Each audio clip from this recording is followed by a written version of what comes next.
BCB পরিচালক ও অর্থ কমিটির চেয়ারম্যান এম নাজমুল ইসলামের ফেসবুক পোস্ট দেশের ক্রিকেট অঙ্গনে তৈরি করেছে নতুন বিতর্ক। তামিম ইকবালের একটি মন্তব্য ঘিরে তার প্রতিক্রিয়ায় সামাজিক যোগাযোগ মাধ্যম সহ প্রতিবাদের ঝড় ওঠে ক্রিকেট মহলে। পক্ষে বিপক্ষে ক্ষুব্ধ প্রতিক্রিয়া জানাচ্ছেন বর্তমান ও সাবেক ক্রিকেটার সহ ভক্তরা।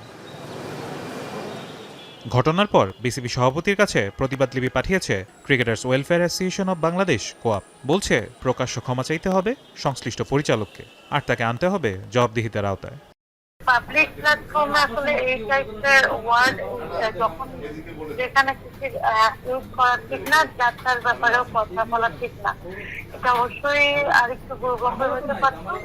মানে এই ধরনের আসলে আমরা আশাই করি পরিচালক, বোর্ড পরিচালক এবং ওনার নামে আসলে এইভাবে করে কোনো মন্তব্য আসলে এটা গ্রহণযোগ্য নয়।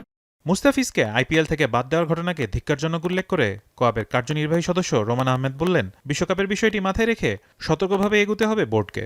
আমি সবসময় মনে করি সামঞ্জস্য একটা ব্যাপার আছে। মুস্তাফিজের সাথে যে ইস্যুটা দেখিয়েছে এটা অবশ্যই আমি ডিসকাস জানাই। তো ওয়ার্ল্ড কাপে এটা অবশ্যই নিরাপত্তার একটা ব্যাপার থাকে। এই ধরনের বিহেভ না করে আমার মনে হয় যে মানে বিসিবি, বিসিসিআই এবং আপনার আইসিসি থেকে ভালোভাবে বসে ভালো কথা বলা যেতে পারে। সব মিলিয়ে এক ফেসবুক পোস্ট ঘিরে শুরু হওয়া এই বিতর্ক এখন বিসিবির ভেতরের শৃঙ্খলা, জবাবদিহিতা এবং সিদ্ধান্ত গ্রহণের প্রক্রিয়াকেও প্রশ্নের মুখে ফেলেছে। ফারহান ইহসান, এখন।